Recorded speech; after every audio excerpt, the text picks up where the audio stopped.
بسم اللہ الرحمن الرحیم۔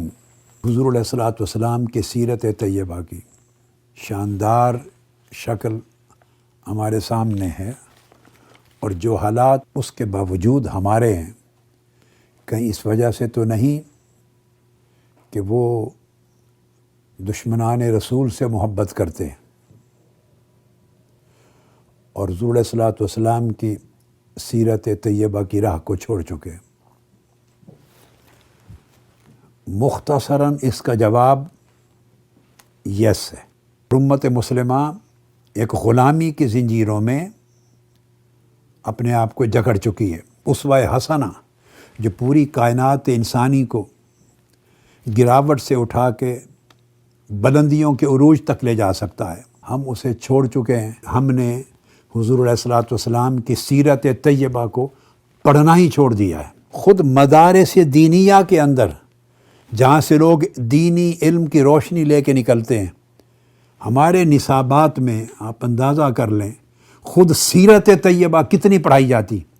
ابھی صدیوں کے بعد نظام المدارس کا مرکز سنبھال کر منہاج القرآن کے تحت میں نے 350 سال کے عرصے کے بعد ایک بڑا ریڈیکل تبدیلی کی ہے اس نصاب میں، اور سیرت طیبہ کی درجنوں کتب مدارس نظامیہ کے نصاب میں شامل کی ہیں۔ جب بچے بچپن میں ہوتے ہیں، ان کو سیرت محمدی کا درس کون دیتا ہے، کتنا دیتا ہے؟